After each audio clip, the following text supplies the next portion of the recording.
शानदाना गुलजार साहिबा, ये बताइएगा कि शेर अफजल मरवत साहब को पॉलिटिकल कमेटी से भी निकाल दिया गया है, उनको कोर कमेटी से भी निकाल दिया गया है।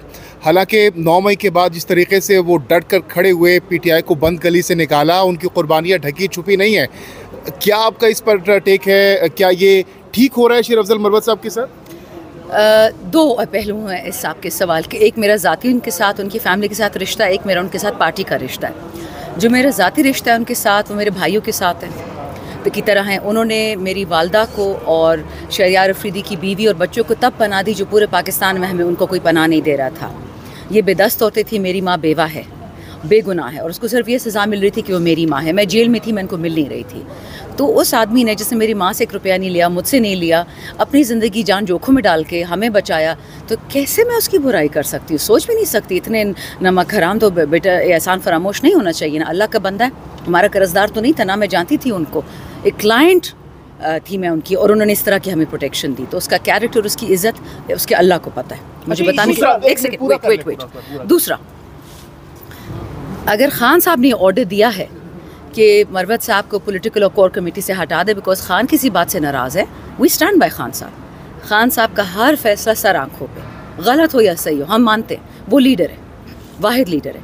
लेकिन अगर इसमें कोई गड़बड़ हुई, जिस तरह मरवत साहब ने अलेज किया कि इसमें कुछ और चीज़ें थीं, तो फिर उसको हम चेक करेंगे। आज इंशाल्लाह है हमारी पार्लिमानी मीटिंग 3 बजे नेशनल असेंबली में, तो हम देखेंगे, इस पर बात करेंगे।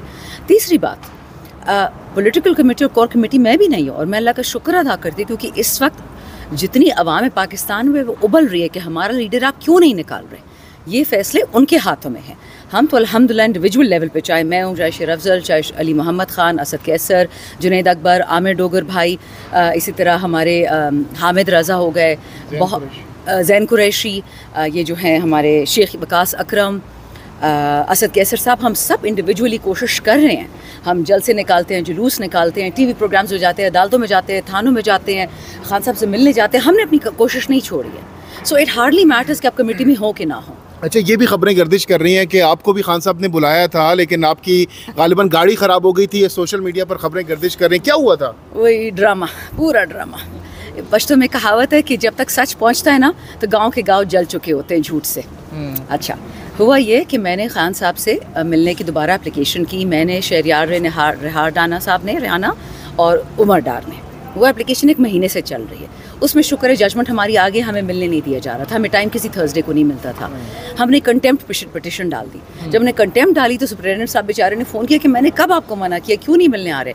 हमने कहा हमें बुलाओ, this is previous Thursday, not अभी जो गुजरा है, उससे प्रीवियस जो था। तो हम चारों ने जाना था। मुझे गौहर भाई का रात 11:30 बजे मैसेज आया कि इंतज़ार पंजोता कह रहा है कि आप नहीं जा सकती थर्सडे को, आप फिर कभी चले जाइएगा। मैंने कहा ओके ठीक है, बात ख़त्म। अच्छा, फिर अगले थर्सडे को सुबह 2 बजे जब मैं सोई हुई हूँ, नईम हैदर पंचोता जो इंतज़ार साहब के भाई हैं, उन्होंने टेक्स्ट किया कि मैम आपने कल जेल पहुँचना है 2 बजे। उससे 2 दिन कबल मेरा छोटा सा एक्सीडेंट हुआ था, मेरा दांत दुखा था, मेरी गाड़ी थोड़ी सी ख़राब हो गई थी। बट मैं किसी राजा भोज की बेटी तो हूँ नहीं कि मेरे पास 3 BMW और 5 मर्सिडीज़ खड़ी होंगी कि मेरे हाँ हलाल गाड़ी है। और सुबह 2 बजे मैसेज आया, मैंने वो फजर पे पढ़ा। तो अब मैं कोई रोबोट हूँ, मैं कोई मशीन हूँ कि मैं 11 बजे ऊबर ढूंढूँ, करीम ढूंढूँ, मेरे 3 पुलिस वाले, 3 मेरी टीम में अडियाला पहुँचूँ।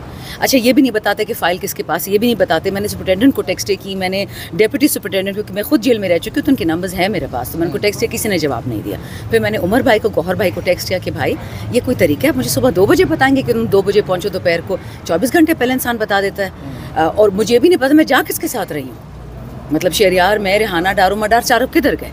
तो this was the entire issue. But इसको बच्चे ड्रामा इसलिए बनाया जा रहा है कि जो मुंह खोलता है खान के लिए। मुझे कुछ दिन पहले जब मम्मी से डरी थी, मैं खुल के नहीं बता रही थी, कुछ दिन पहले मुझे 2 कब्रों की तस्वीरें आई। मैंने बोला भी था एक शो में कि मुंह बंद रखो वरना ये तुम्हारा फ्यूचर है। तो जिस बंदे ने भेजा था, मैंने, या बंदी जो भी होगी, मैंने उसको वापस भेजी वही तस्वीरें। मैं कही तेरा भी यही फ्यूचर है।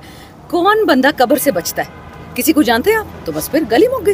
उससे डराओ जिससे मैं डरूं, जो अल्लाह ने करना है मेरे साथ, उससे तो मैं नहीं डरती। जो डरा रहे हैं आपको और ये ऐसी खबरें गर्दिश कर रही हैं आपके खिलाफ जो फैलाई जा रही है, ये आपके अपने लोग हैं पीटीआई के अंदर से? ये आई डोंट थिंक सो, हो ही नहीं सकता। गद्दार हो सकते हैं जो खान के गद्दार है, बट ना मुझे नाम पता, ना टेलीफोन नंबर पता। जिस दिन पता चला मैं यहाँ खड़ी होती, मैं खुद उनका बुरा हाल ना कर देती। तो क्या आपके ख्याल में कोई है गद्दार इस वक्त पीटीआई में? देखे बड़े बड़े हमने देखे, खटक, तरीन, अलीम, क्या अल्लाह को पता है। देखो बच्चे, रब के कामों में हमारा कोई काम नहीं है। और अच्छा ये बताएं कि बड़े बड़े लोगों की तरफ से माफ़ीनामा की कहा गया कि कोई माफ़ी मांग लें, फिर पीटीआई बना रही कोई फैसला आज करेगी, कोई माफ़ी एक मुतहदा तौर पे एक माफ़ी भी हो जाए। मैंने आपको कितनी दफ़ा बताया कि खान साहब अक्सर हमें जेल में कहते हैं कि पाकिस्तान को दोबारा बांग्लादेश वाला चैप्टर नहीं चाहिए, ये मुल्क 1 इंच ज़मीन हम किसी को नहीं देंगे।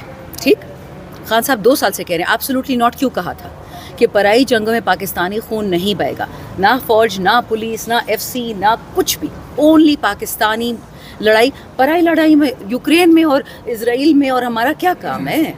हम अपने आप को तो बचाए, स्कूल दे, अस्पताल दे, बड़े फन्ने खान बनते फिरते हैं, उन लोगों को बेच दे रहे होते हैं, और हम यहाँ पे अपने लोगों को बचा नहीं सकते। माफ़ी मांगेंगे आप लोग? वही बता रही हूँ।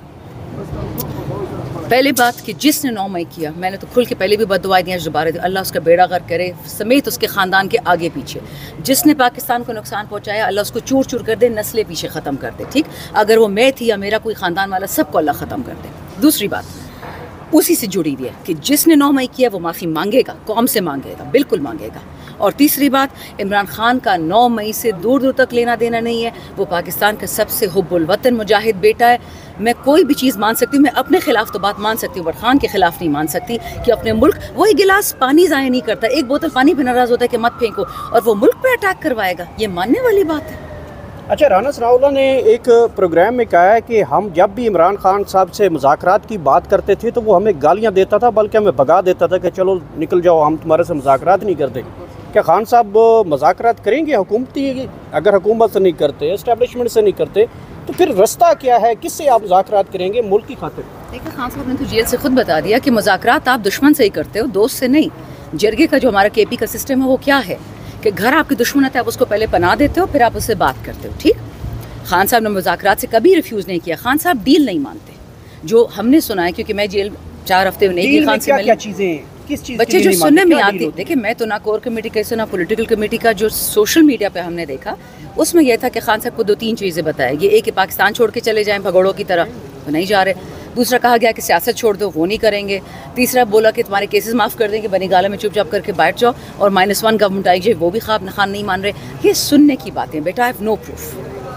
अच्छा, ये बताएं कि मौलाना फजलुर रहमान साहब ने बोला है कि नवाज़ शरीफ भी परेशान है, बल्कि उन्होंने कहा है कि मेरे से भी ज़्यादा नवाज़ शरीफ परेशान है। वो उसका भाई जो है वो तो वज़ीर आज़म है, बेटी वज़ीर आला है, फिर नवाज़ शरीफ परेशान है आपकी समझ में? हु केयर्स बेटा, हार्डली।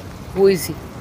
जो बंदा 5 साल पाकिस्तान से छुप के रहता है, तकरीरें वहाँ से करता है, हिम्मत है मुल्क में बैठे बात करें। ये लंदन दुबई वाले जो है ना, ये हमें काबिल कबूल नहीं है। अपने मुल्क के लिए कुर्बानियाँ दो। मेरे अभी मैं मिल के आई हूँ अपने हल्के में, एक बंदा था जिसको 9 मई को 4 गोलियाँ लगी थी, दोबारा खड़ा है महाज पे। ये होता है पाकिस्तानी, ये नहीं होता प्रेस कॉन्फ्रेंस करके भाग गए।